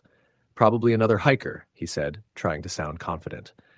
Mark shook his head. "Doesn't sound like it. It's too slow, too careful." They paused. The sound stopped. Lila frowned. "I don't like this. We should keep together." Ryan agreed, although he tried to brush off the unease curling in his chest. They picked up their pace. Hours passed, the trail steepening as they approached the ridge. They were used to the forest being quiet at this altitude, but now even the wind had died down. Shadows stretched oddly in the fading light, and Ryan's sense of being watched intensified. Every few minutes he swore he caught movement in the corner of his eye, a shadow, too large to be an animal, disappearing when he turned to look directly. By the time they set up camp in a small clearing near a stream, night was falling. They pitched their tents, lit a small fire, and tried to relax. Ryan kept glancing into the dark tree line, heart racing when a branch snapped in the distance. "Probably a deer," Mark said, trying to keep the mood light. But the noises didn't stop. They circled the clearing, soft thumps and rustles coming from different directions. Sometimes it sounded like someone walking deliberately just beyond the firelight, moving slowly but purposefully. They huddled closer to the fire, attempting to convince themselves it was just the forest. Hours passed, and eventually exhaustion took over. Ryan lay awake, listening to the night, straining to catch every sound. That's when he heard it, a low, guttural whisper. He bolted upright. "Did you hear that?" he hissed. Lila and Mark stirred, groggy. "What? Hear what?" Mark mumbled. That whisper." Ryan whispered back. There was silence for a long moment. Then a branch snapped, not far from the clearing. Something moved in the shadows, watching. Ryan grabbed his flashlight, sweeping the beam across the tree line. The light caught something. A dark figure, tall, standing motionless among the trees. It didn't move. It didn't breathe. It just stared. "Guys, there's someone out there," Ryan said, voice trembling. They shined their flashlights toward the figure. Nothing. It had vanished. The rest of the night passed in a tense blur. Every snap of a twig, every rustle of leaves made them jump. Sleep was impossible. Morning brought no relief.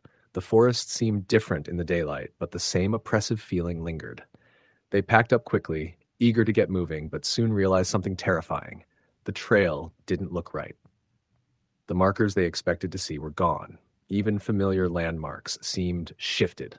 Ryan checked their map, tracing the path they had taken, but the terrain didn't match. The forest felt like a maze, twisting in ways that didn't align with reality. The sense of being watched was constant, subtle but insistent. Every so often a shadow would flit between trees just at the edge of their vision. By mid-afternoon, they stumbled upon a small grove with strange markings on the trees, deep gouges arranged in patterns that looked deliberate. Ryan swallowed hard. Something had been here before them. Something had waited. They debated turning back, but every path seemed wrong.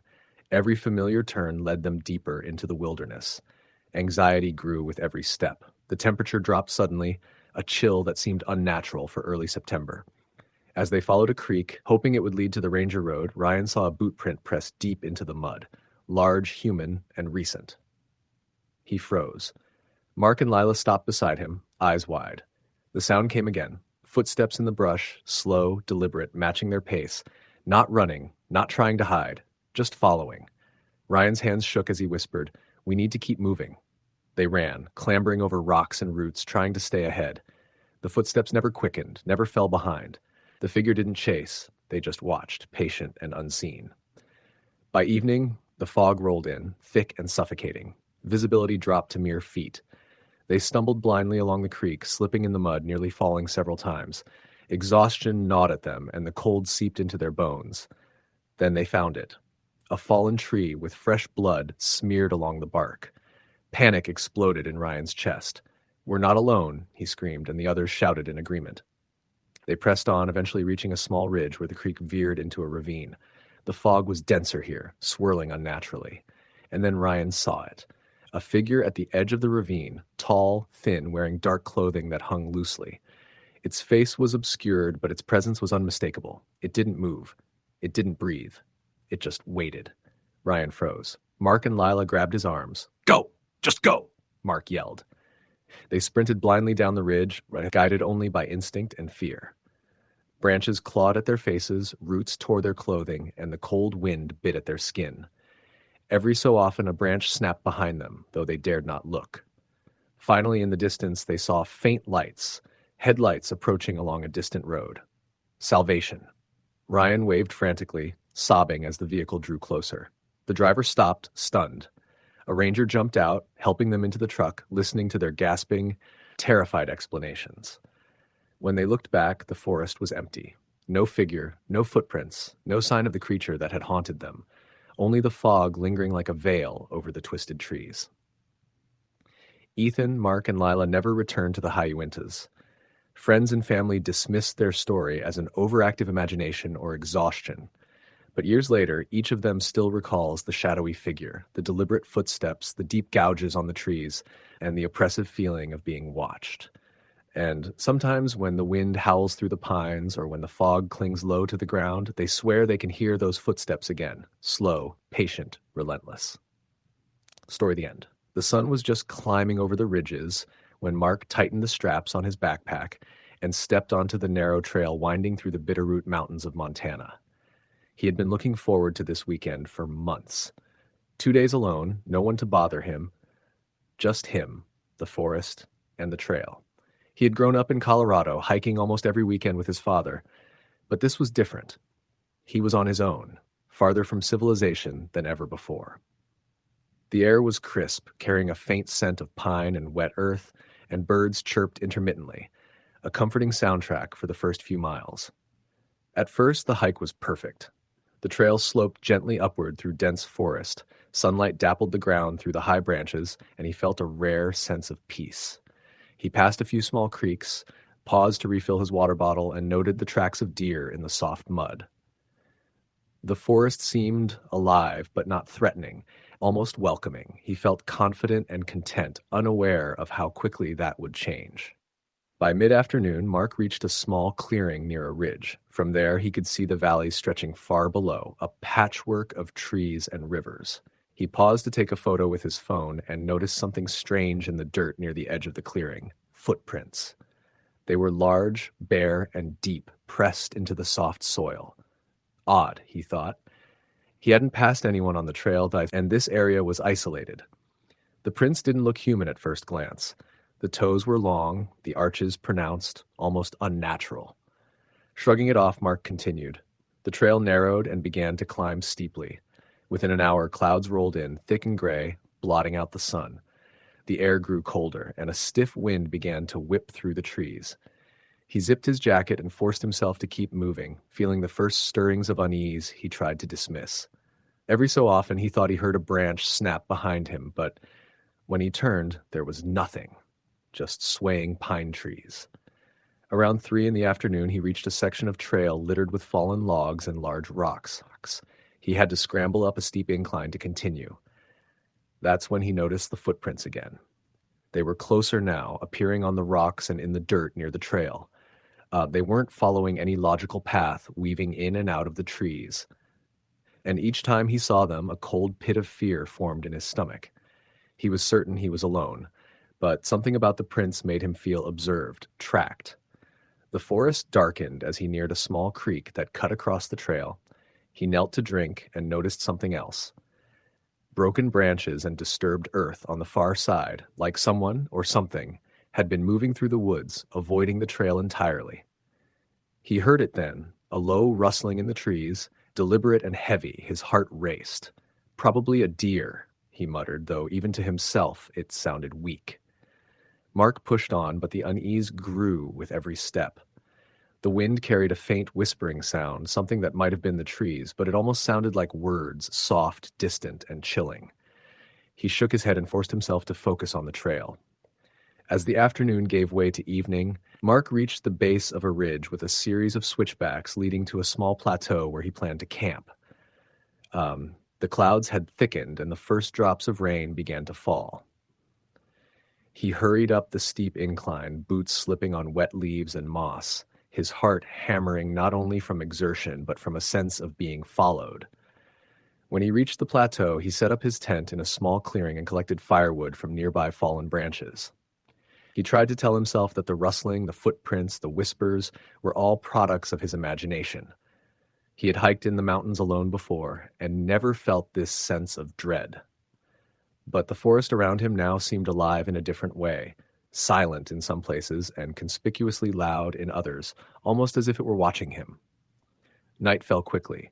He lit a small stove and cooked a simple dinner, the smell of heating food filling the tent. Outside, the rain had turned to a steady drizzle and the wind whistled through the trees. That's when he heard it. Footsteps. Soft, careful, deliberate, on the leaf-littered ground outside his tent. He froze, knife in hand, listening. The steps paused, then resumed, moving slowly around the perimeter of the clearing. He could hear the crunch of leaves, the snap of twigs, and every time he thought it had stopped, it would start again. Mark stayed completely still, breath held, eyes wide. The rain masked some of the sound, but he could hear the rhythm, the unnatural pacing. Something was circling him. The footsteps stopped suddenly. He waited, muscles taut, every nerve screaming. A whisper came, just barely audible over the wind. It was not words, exactly, more like a rasping hiss, a sound meant to intimidate, to warn. He wanted to flee, but stepping outside meant confronting whatever was out there. He considered leaving through the trees, but the darkness, slick terrain, and heavy undergrowth made that dangerous. Minutes felt like hours. Finally, after what seemed like an eternity, the forest went silent. Too silent. The kind of silence that presses down on your chest. Mark stayed awake until dawn, dozing only in brief, terrified bursts. When the first light filtered through the trees, he cautiously unzipped the tent and peered out. Nothing. No footprints, no movement, just the clearing and the wet forest beyond. He exhaled slowly, telling himself that he had survived the night. But he couldn't shake the feeling that the forest had been alive with something that didn't want him there. He packed quickly and started down the trail, intent on putting as much distance as possible between himself and the ridge. But the unease returned almost immediately. The trail seemed unfamiliar now. Landmarks he had passed the day before looked different in the early morning light, twisted somehow. And then he saw the prints again, pressed into the soft earth along the side of the trail, bare, large, fresh. They followed him down the slope. Panic set in. He began to move faster, stumbling over rocks and roots, trying to stay ahead. Then he heard it, a whisper, closer this time, echoing through the trees. It wasn't human speech, but it mimicked something he knew, a sound eerily similar to his own name. Mark. The wind carried it to him, soft and insistent. He broke into a run, not caring about the trail, the rocks, the steep drops along the slope. Branches whipped against his face and arms. He ran until his legs burned and his lungs screamed. But no matter how fast he ran, the whispers followed. Every so often he caught a glimpse of movement, dark, tall shapes between the trees, vanishing when he tried to focus on them. Hours passed. The forest seemed endless. He crossed streams, climbed over fallen logs, and pushed through thickets until exhaustion forced him to stop. He collapsed in a shallow gully, panting, soaked, shaking. That's when he noticed something else. Footprints everywhere now, circling the gully as if someone had been observing him from every angle, waiting for him to rest. He stayed crouched there for what felt like an eternity, trying to formulate a plan. The sun was dipping again, and he knew he couldn't stay. He had to move, had to find civilization, even if it meant risking a fall or breaking through thick undergrowth. He stumbled to his feet and pressed on, heart hammering, legs barely carrying him. The forest seemed to stretch on endlessly, every turn, every bend bringing new anxiety.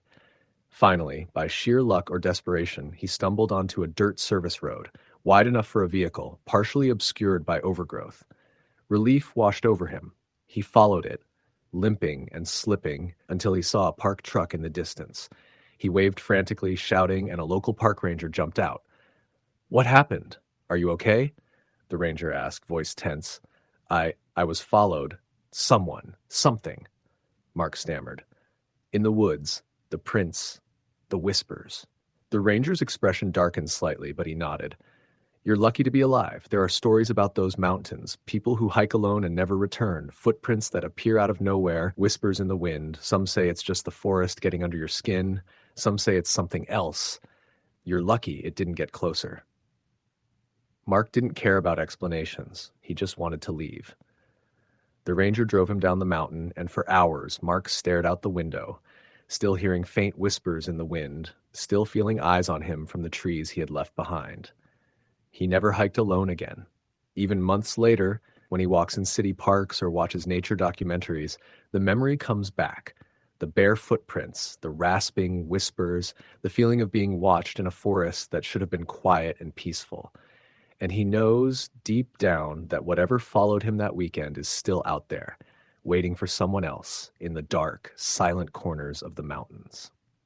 Story the end. The morning air was sharp with the bite of early autumn as I parked my old Subaru at the trailhead near the Sawtooth Wilderness in Idaho. The lot was empty except for a single beat-up pickup truck, its rust streaked and faded. I double-checked my pack, water, snacks, map, compass, first aid kit, and started up the trail. My plan was simple, a solo overnight hike to Scout Peak, camp there, and descend the next day. I liked the isolation. The solitude of the wilderness helped me think. The first few miles were effortless. The trail wound through thick groves of pine and aspen, their leaves brilliant shades of yellow and orange.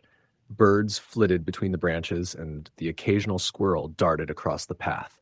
I felt completely at ease, my camera slung over my shoulder, snapping photos of the scenery. The crunch of my boots on the fallen leaves was the only sound besides nature's quiet chatter. Around mile 4, I started noticing oddities. A branch hanging low had strange carvings, like someone had gouged symbols into the bark. They weren't trail markers, too crude, too deliberate. Circles, triangles, jagged lines, symbols I couldn't identify. I stopped and traced one with my finger. The wood was raw, fresh. Whoever made them had been there recently. I shrugged it off, probably kids messing around or another hiker, but the unease had already begun. The trail began a steep climb, and the forest grew dense. Sunlight barely reached the ground, and the air grew cooler and damper. I noticed a shift. The usual forest sounds, the rustle of leaves, the chirping birds, had gone silent. It was quiet in a way that felt unnatural, like the forest itself was holding its breath. About 5 miles in, I stumbled onto a clearing. My heart skipped a beat. There was an old, abandoned ranger cabin, weathered and broken. Its roof sagged, windows boarded, and the wood was blackened by age and rot. Smoke curled faintly from a pipe that looked like it hadn't been used in years. Twig effigies, small humanoid figures tied with string, hung from trees around the clearing. Some swayed in the wind, others remained eerily still. I hesitated, curiosity wrestling with caution. Something about the place felt off, primal, threatening. But I had to see if anyone was inside. I called out, my voice trembling slightly. "Hello? Anyone here?" No answer. I stepped onto the porch. The boards groaned under my weight. I tried the door. It wasn't locked.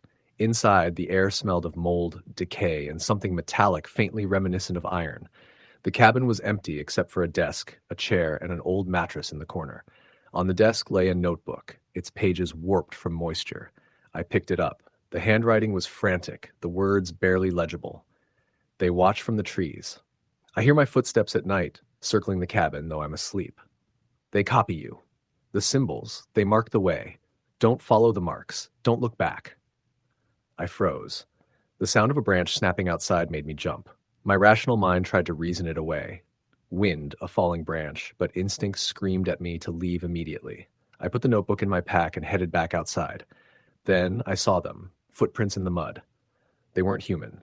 They were too long, too wide, with an odd arch that made them look almost inhuman. They led from the edge of the clearing into the dense forest. My pulse spiked. The trail back to the main path was muddy and messy, but these footprints were crisp, clear, freshly made. I debated running back to my car, but something irrational compelled me to follow them, just a little. I regret that decision to this day.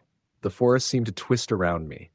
Every time I thought I saw a familiar tree or path, it shifted, as if the woods themselves were alive, rearranging themselves.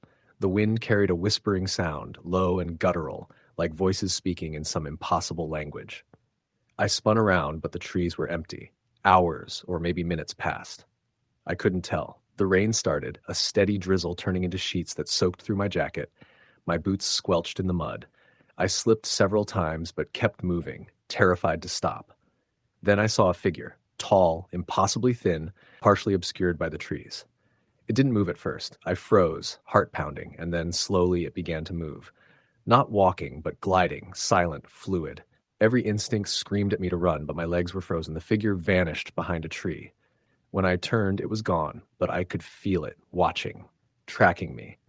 I ran. The trail disappeared beneath leaves and mud. Shadows stretched impossibly long. Every rustle of the branches sounded like heavy footsteps behind me. I kept calling out, but no one responded. Eventually, I stumbled onto what looked like the main trail. Relief washed over me, but it was short-lived. The forest was still quiet, but I could feel it. Eyes everywhere, moving in the shadows. I didn't dare look back. I ran straight to my car, slipping and sliding in the mud. When I finally reached the lot, the green pickup I had seen earlier was gone. My car sat alone. I threw open the door, locked it behind me, and sat for a long time, shivering, trying to catch my breath.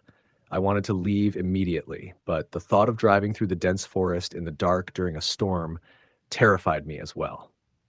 The next morning, I returned cautiously, daylight making everything look less menacing.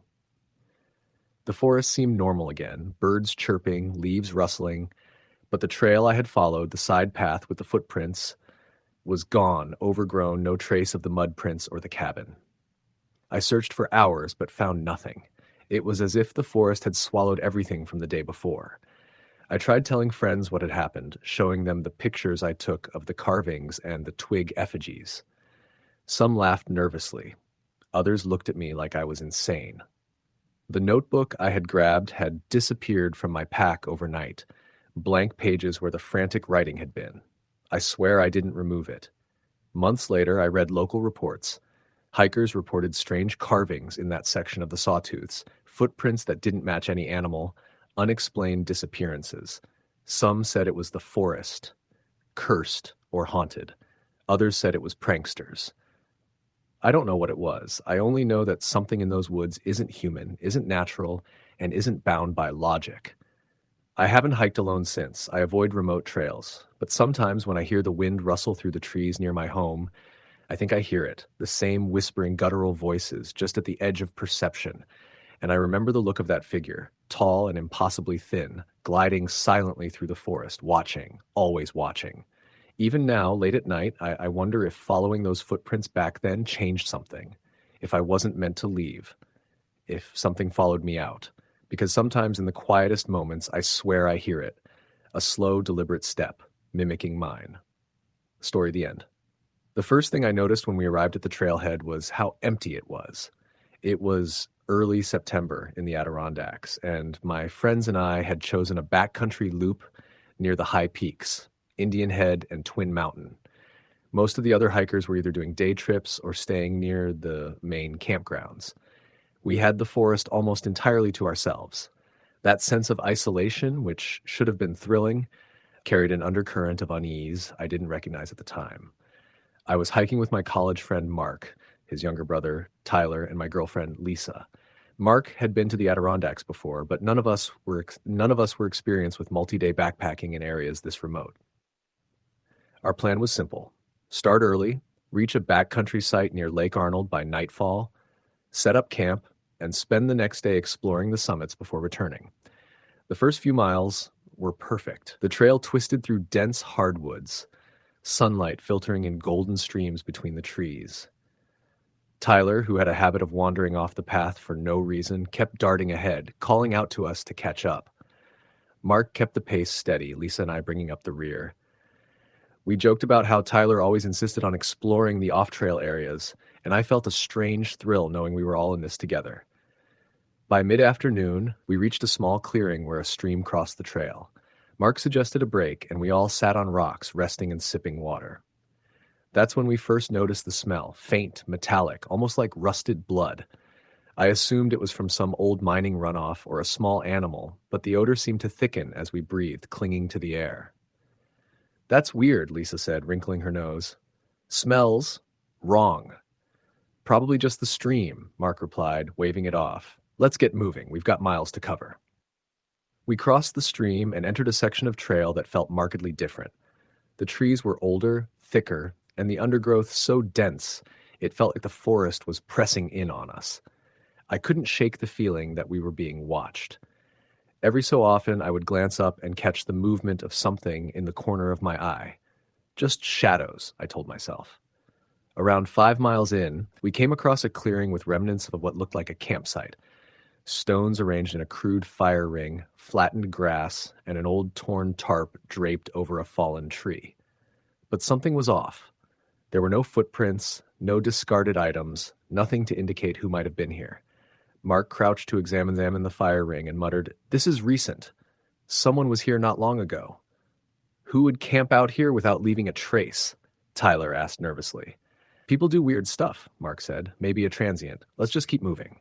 I agreed, but the unease had already settled in. We passed through the clearing and continued uphill toward our destination. The forest grew quieter, not the natural quiet of remote wilderness, but a heavy, unnatural silence. Birds stopped singing. Even the wind seemed to die. By late afternoon, clouds rolled in, blotting out the sun. The air turned damp, the temperature dropped, and the trail became slippery with wet leaves. It was here that Tyler wandered off again, claiming he saw something shiny in the trees. We called after him, but the forest swallowed his voice. I remember the sudden hollow echo of his name bouncing back at us. It wasn't his voice answering, just an eerie reflection.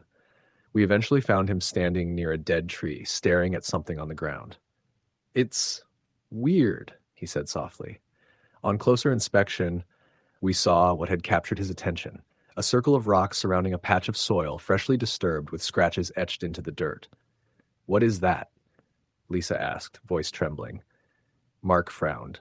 "Looks like a burial, or maybe someone's idea of a warning." The forest seemed to hold its breath. I wanted to laugh it off, but the metallic smell had returned, stronger this time, making the back of my throat sting. The hair on my arm stood up. Tyler didn't move. He was frozen, staring at the ground as though it were alive. We hurried past the circle, reaching a steep section of trail as the clouds darkened further. Rain began to fall lightly, then harder.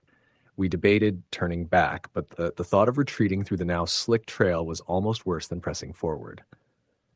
Finally, we reached Lake Arnold just as night fell.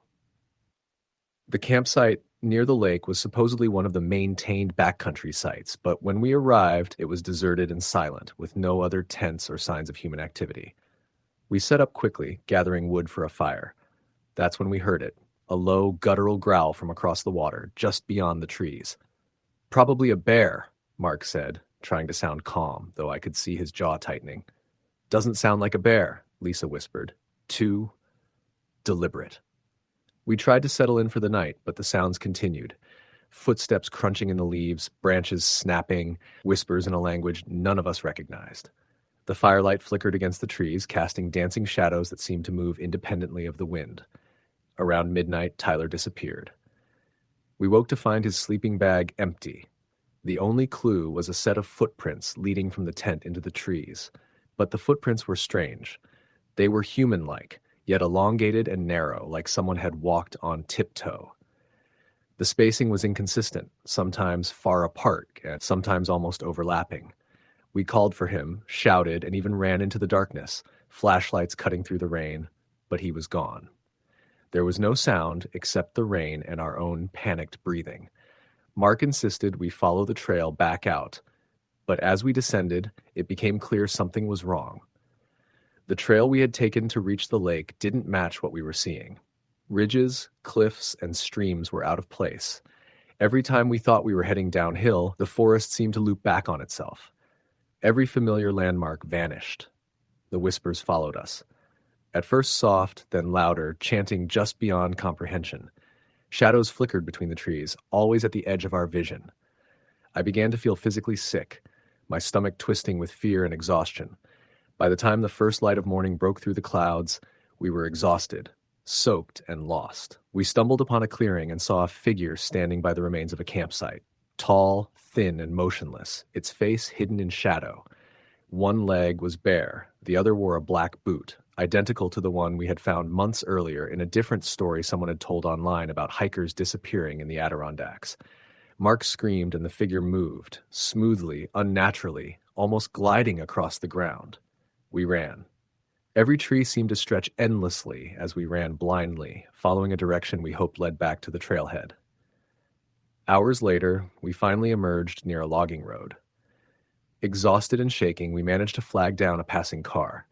The driver didn't believe us at first, dismissing us as lost backpackers. But the scratches on our arms, the mud on our clothes, and our wild eyes convinced him to call authorities. Search and rescue teams combed the area for weeks. They found no trace of Tyler, nothing. No footprints, no signs of struggle, nothing at all except our story, which sounded unbelievable to anyone who hadn't experienced it. Mark, Lisa, and I haven't returned to those mountains since. Tyler's disappearance remains unsolved. I stopped hiking for a long time. Even now, I can't drive near the Adirondacks without my hands tightening on the steering wheel, heart racing, imagining the shadows between the trees. Some nights, I wake up hearing whispers, soft and deliberate, just at the edge of hearing, as if the forest itself is calling, waiting. I still have nightmares of the black-booted figure, sliding silently through the trees, always following, always patient. Even writing this now, I can smell it, the metallic, coppery tang that never quite leaves my memory. The forest is waiting. Story the end.